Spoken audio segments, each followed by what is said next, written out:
Assalamualaikum warahmatullahi wabarakatuh.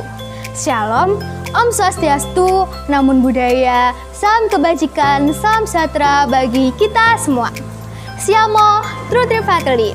Hai teman-teman semuanya, perkenalkan nama saya Laika Snaparahita dari Unit PMR Media SMP Negeri 2 Purwokerto.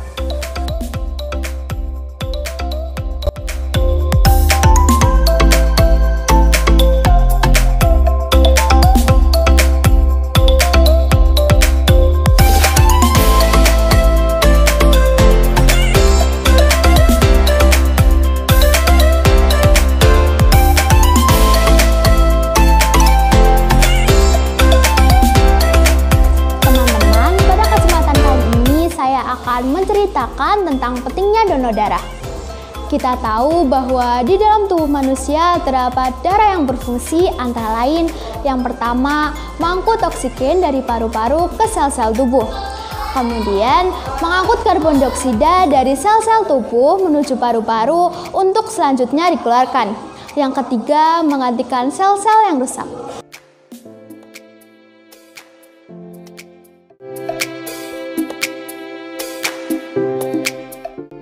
Nah teman-teman, darah dibagi menjadi beberapa golongan, yaitu golongan darah A, golongan darah B, golongan darah O, dan golongan darah AB. Serta ada resus negatif dan resus positif.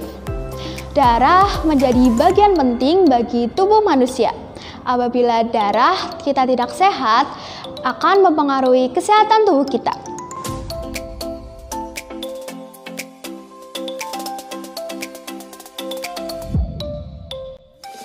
Di rumah sakit, banyak pasien yang membutuhkan darah sebagai alternatif akhir untuk menyambungkan hidupnya. Bahkan, kebutuhan darah di Banyumas mencapai 200 kantong per hari.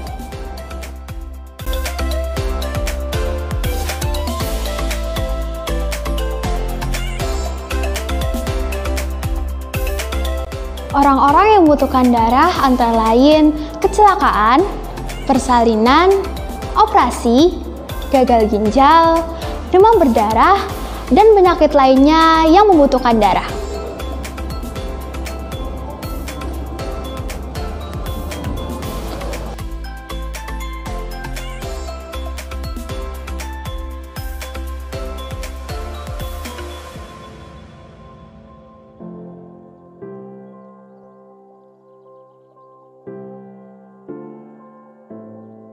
Donor darah adalah memberikan atau menyumbangkan darah, baik darah lengkap ataupun komponennya.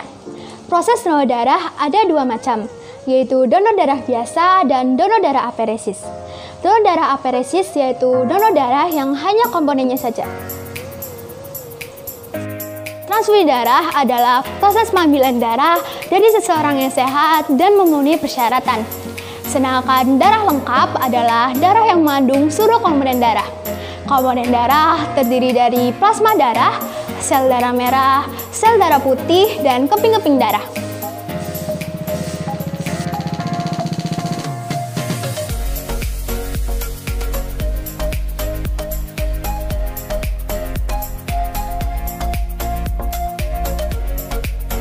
Ingat, darah yang telah diambil harus mengalami pengujian agar bebas dari penyakit menular seperti HIV atau AIDS, sifilis, dan hepatitis. Kemudian darah disimpan untuk menunggu digunakan. Nah, di sini ada yang tahu nggak nih apa saja kategori donor darah? Kategori donor darah yang pertama yaitu donor darah sukarela. Donor darah sukarela adalah seseorang yang mendonorkan darahnya secara sukarela dan dia tidak tahu untuk siapa darah tersebut diberikan.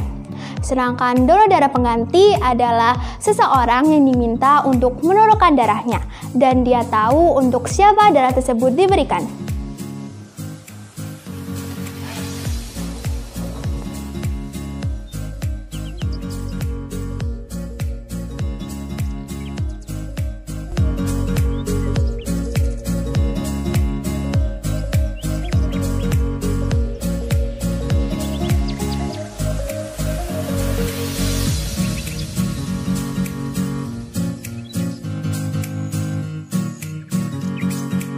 Siapa saja calon donor darah? Saya, kamu, kita semua dengan syarat. Yang pertama, laki-laki atau wanita berusia 17 sampai 60 tahun. Yang kedua, tidur minimal 6 jam. Yang ketiga, sehat jasmani dan rohani menurut pemeriksaan dokter. Yang keempat, mempunyai berat badan minimal 45 kg. Yang kelima, mempunyai kadar hemoglobin minimal 12,5 sampai dengan 17 gram per desiliter. Yang keenam, mempunyai tekanan darah sistolik 100 sampai 160 mm hemoglobin dan tekanan darah diastolik 70 sampai 100 mm hemoglobin. Yang ketujuh, tidak menderita penyakit berisiko tinggi seperti HIV atau AIDS, hepatitis, sifilis, jantung, hati, paru-paru, ginjal, kencing manis, kanker, atau penyakit kulit kronis. Yang kedelapan, bagi wanita yang sedang haid diperbolehkan untuk menurunkan darahnya pada saat hari keempat dengan kadar hemoglobin 13,5. Bagi wanita yang sedang hamil dan menyusui tidak diperbolehkan untuk menurunkan darahnya. Yang kesembilan, tindik, tato, dan bekam menunggu 6 bulan. Yang kesepuluh, meminum obat antibiotik minimal 7 hari dan obat analgesik minimal 2 kali 24 jam. Yang terakhir, pasca bius total 1 tahun dan pasca bius lokal 6 bulan.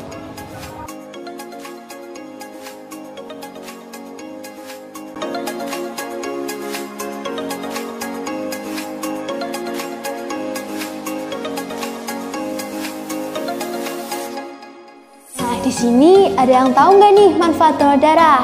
Manfaat donor darah yang pertama yaitu menjadi tahu kondisi kesehatan tubuh kita. Karena sebelum donor darah kita akan dicek golongan darah, kadar hemoglobin, dan tensi.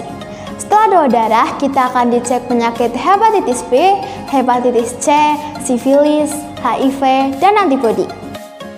Yang kedua, meminimalkan risiko penyakit jantung.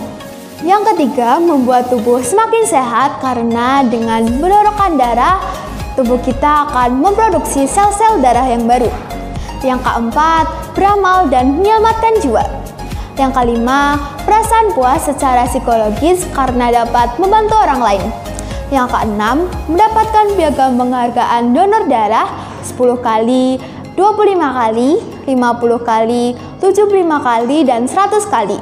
Bahkan jika kita mendonorkan darah pada saat hari ulang tahun ke-17 akan mendapatkan piagam penghargaan Sweet 17.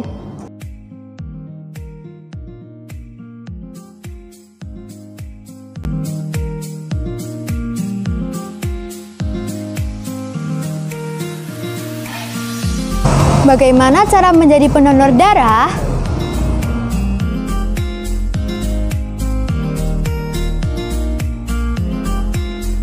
Yang pertama, calon pendonor datang ke unit donor darah atau mobil unit terdekat.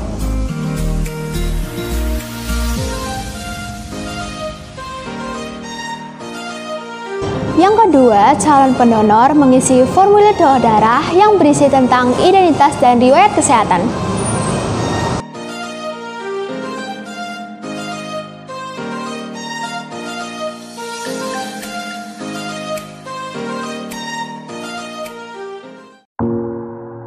Yang ketiga, dokter memeriksa tensi dan kesehatan sesuai dengan syarat yang telah ditentukan.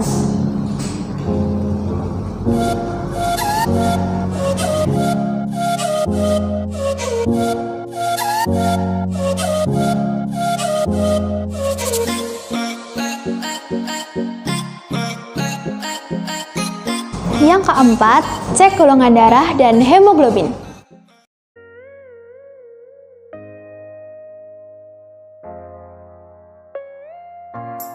Yang kelima, mencuci lengan.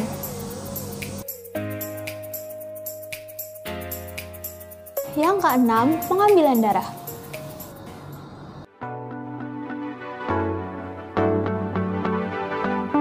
Aku bukanlah seorang superhero yang bisa menolong semua umat manusia, tapi aku bisa membantu. Setelah pengambilan darah, pendonor mendapatkan menu dan souvenir donor darah sukarela. Setelah itu, calon pendonor mendapatkan kartu tanda anggota donor darah.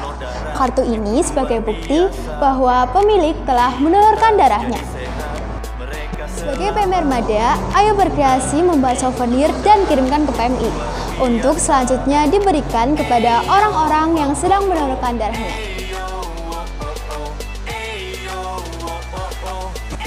Setelah 2-3 bulan bisa datang kembali ke unit donor darah untuk kembali mendonor darah. Baiklah teman-teman, kesimpulannya yaitu donor darah adalah tindakan medis menyumbangkan darah, baik darah lengkap ataupun komponennya, dan bisa menyehatkan tubuh bagi yang mendonorkan darahnya, dan harus memenuhi syarat.